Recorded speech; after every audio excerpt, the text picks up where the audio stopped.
Welcome you all. I am Baron Baptiste. Welcome to Disrupt the Drift. This is a place where we can tell the truth and the truth can be told. Today we want to talk about the goal. A goal in life, or the goal, is to live whole and complete. Consider that only you can really know yourself as you become whole within yourself. The integration of your body, mind, being, spirit, and short of a hole, you've got a big hole in your soul. David, how you doing? That rhymes well. It had a little rhythm in there. And that's what we want to talk about, right? The rhythm that comes out of living life whole within yourself. There's certain things in life that can only be known in their wholeness. And I say human beings are, according to truth, human beings are subject to that. You know, the truth is something that can only be known in its wholeness. And when you start dissecting yourself or having breaks from yourself, breaks within yourself, you're left broken, in a sense, fragmented, disconnected from parts of yourself. You're not living whole. And when you're not living whole, you lack the harmony that comes out of wholeness. Boy, it's a tall order, I have to say, because unfortunately, all of us are products of our environment. We are created, molded, shaped, cast in a certain role. It doesn't matter what environment you come out of, that environment has its roots in you. So the idea is, can we find a way to have that wholeness? Now, the word wholeness refers to the state of being complete, sound, or undamaged, encompassing health and well-being in body, mind, and spirit. It's a tall order, and I think most of us spend our entire lives trying to find the way to become whole. And we do that through all kinds of experiences and then other people. And most of those things end up being short. You know, our goal of being whole is often interrupted by the very thing that we think is going to do it and help us find that wholeness. And so then we're back sort of at square one. And then so the question is, what is the path to wholeness? Yeah. You know, something I learned a long time ago when I really started taking the discipline of practicing yoga, a rigorous physical yoga practice, seriously, when I really started getting into the discipline of it, the daily practice of the physical practice done with awareness. So I started realizing how much I was living disassociated from my body, like disconnected from my just physical awareness, the physical universe, beginning with my own body. And there's something in that physical discipline of putting my attention on my feet, my hands, my torso, getting integrated, my attention on my body, getting present to my body, a physical presencing began like it was an access to the present moment, at least where my physical body exists in the present. And I started seeing, wow, how much of my mind is over there somewhere, or up in the head somewhere else, disconnected from the physical presence that I am. And then the physical connected to my conscience, the mind, my body, as an access to my conscience, that intuitive knowing. Because here's my point. As I got more present and just distinguished what it was for myself to be present versus not present, and not present to not being present, like I was checked out and I was checked out to being checked out, so to speak. But the more I checked in and got present just to my body, my heart rate, my pulse right here, the ebb and flow of breath right here, my physical existence right here, as my attention landed here, I got an access to an inner knowing, that calm, quiet place of stillness in my heart, if you want to call it. But there's something, there's a stillness. Now there's a physical access that I'm describing, but let me just say one more thing, then I want to hear from you, is then enter meditation, where you sit and do nothing. You just sit and you be, and you watch thoughts, you watch emotions, you experience what you're experiencing without having to fix anything, without having to do anything, without having to change anything, but you become the observer. That was a next level of presencing. And it was in the physical universe, my physical body, through my senses, there was this access to this inner quiet, this inner stillness, the inner voice, the voiceless voice. But here I'm pointing to the integration of our whole being, right? The mind, body, being, spirit, all integrated into and from a whole and completeness within oneself. And living that is a moment to moment phenomena. There's a quote from John Pendergast from his book, The Deep Heart, Our Portal to Presence. This is beautifully profound. He says, we all have a sacred calling that has very little to do with what we accomplish in this world. It is the calling of the sacred. Be quiet. The quiet pull of implicit wholeness within each of us that awaits our conscious recognition. And I do believe that not everybody is looking for wholeness. I think some people are really happy being where they are in life, and they actually resist a deeper journey into whatever it is that presence is, to become a whole person. Because you know what? When you become a whole person, you leave behind more than you actually find. You let go of what you have known to go toward what you don't know and what you will know. And I think that there's a depth to a person who is a seeker, a true seeker, a truth seeker. And it is awaiting our conscious recognition that is actually what we've been looking for, something beyond this world, something spiritual. Yeah. Well, and yeah, I got that. Like taking the journey, and the journey to wholeness is not for everybody. It's like, it's for everybody, but it's not for just anybody.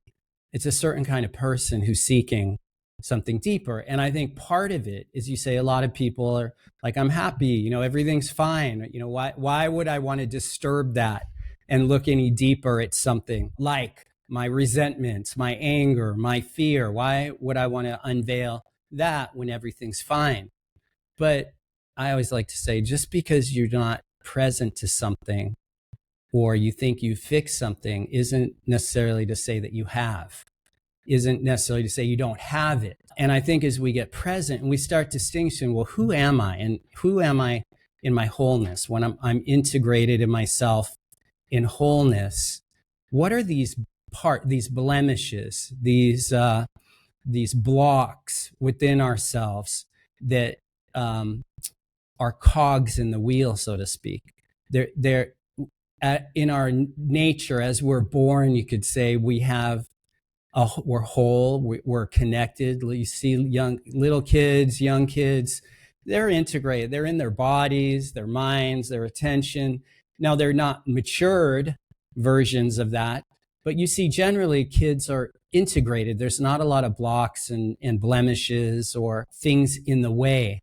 But as kids grow up and more things happen, and we were all kids and more things start happening to us, we start going into survival, we start having these breaks with ourselves, that authentic whole self. And so part of the journey, as I see it and have come to understand it, is also walking through that ring of fire. It's like there's the ring of fire. On the other side of that ring of fire is the whole self, as you were born to be. And through that ring of fire, maybe you confront fear and you say, okay, well, is this fear a part of me? Or do I have fear, but I'm not fear? Do I have resentment, anger, these default ways of being, of like blame and fault and, avoid, like different things, different colored lenses, so to speak. If we're whole and complete and we have a clear lens, we see life as it is and as it isn't, clearly related to reality. But suddenly we start putting on different shades of glasses. Now we've got yellow glasses for certain situations. We've got pink glasses for other, situations or people in life. We've got brown lenses. The brown lenses I like to call the fecal vision. Everything just looks like crap.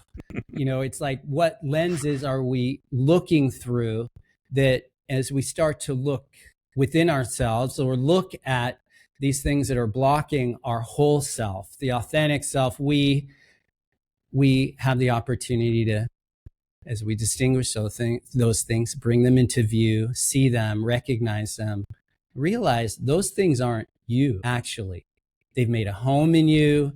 You've adapted them. You have identified with them as a part of you, but they're not actually you. And, I think what happens when you're not willing to take a deeper look, because it takes courage, right? Authenticity and it takes some kind of courage. It takes some kind of seeking, a commitment to discovering like who you really are in your wholeness. You'll confront things that aren't pretty. You may confront things that are nasty within yourself, but by confronting them, seeing them, observing them, and recognizing those things aren't you, those are just blemishes that are somehow have made a home and you've identified with them. But letting them go, coming back to whole and complete, becomes a greater self. A greater self emerges in our wholeness versus, it's like all the notes to a melody, the notes to a song. The notes aren't the sum. The melody, the harmony is greater than the whole of the parts, and it creates a harmony. And I think in human beings, if we integrate all the different parts of ourselves, we start living life from a kind of harmony. We have our own unique song to sing, but it's a unique expression, not an altered expression of who we are in order to survive life. I think the word integrated is a powerful word. I was thinking about what you said about children, how they are integrated. And, we are taught to become disintegrated because, and I remember very distinctly when I started going to school, let's say 4th, 5th, 6th grade, I remember how I was told how much I didn't know. And at a certain point, I thought to myself, I don't care. I don't care about what they think I should know. Now, of course, what do I know? I'm a little kid. But at the same time, there's a way to introduce children and adults even to new ways of thinking, new ways of learning, new ways of knowing. But we have been intentionally disintegrated, and our wholeness has been blown to smithereens by systems that are created for us by other people who don't necessarily know what's good for us. And sadly, many of us carry this disintegrated model with us our entire lives because somebody told us something. I've heard people say, I remember one day my mother-in-law came over and it was a beautiful day. It was like 70 degrees, but in her car, the thermometer said it was 85 degrees. And she said, "Oh, I'm so hot." And I said, "How could you be hot? It's a beautiful day." She said, "Well, my thermometer says it's 85 degrees. I said, "Well, we can allow crazy ideas to shape our reality. We can allow misinformation to shape our reality. And once we accept that, it's an influence, and that influence begins to create this alternative reality in our mind." And it was a beautiful day, but she was sweating because she thought it was hotter than it actually was. How many people go through their life that way, Baron? Yeah. Well, it's a good point. It starts young, doesn't it? It starts young. The system is designed to disintegrate our natural self-expression in life. And we lose that natural creativity, that natural ability to build things in our own kind of harmony and flow. And thus comes in, and to survive, thus comes in the compensations for life. So maybe we become very successful in one way. We become, material successful in life and business, a success at making money. But as a compensation to somehow fix something that isn't enough, because we're not whole. We've got a hole in our soul, and therefore we become successful, or we turn to alcohol and drugs, or we become codependent in relationships, or we lose our natural harmony and flow. And thus we're cut off from our natural life force, life source, our higher connection to something greater than ourselves that's pulling us forward, our calling, our purpose in life is lost because we're operating out of some fix-it, some kind of compensation. Does that make sense? Totally. We become Carl, compensated beings, Carl, different than whole and complete, right? Yeah. it's breaking out of the mold. I love the statement that I learned from you. The pain that you feel is the breaking of the egg that contains your true identity. I don't know what is that statement again. Yeah, it's a quote from Khalil Gibran, the poet. Yes. The pain you feel is the breaking of the shell Yeah. that encloses you. Yes. The true you. Yeah. Right. The most free you, the free you, the natural you, the essential you that is meant to live life in harmony and from whole and complete. But there's a pain, right, in breaking of that shell.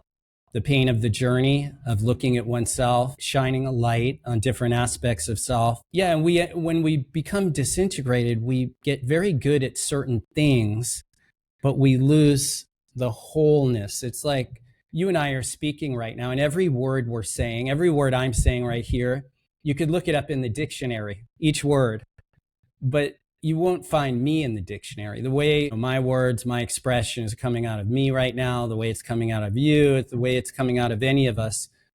There's a something greater than the sum of just the words. It's a greater expression. And as we become more and greater and more whole in ourselves, whole and complete, less compensated, we start finding our true and natural rhythm, our natural flow, our natural self-expression. And that is the work of getting still through meditation. Get still and know yourself. Know that there is something, a power greater than you that created you. Get still and know.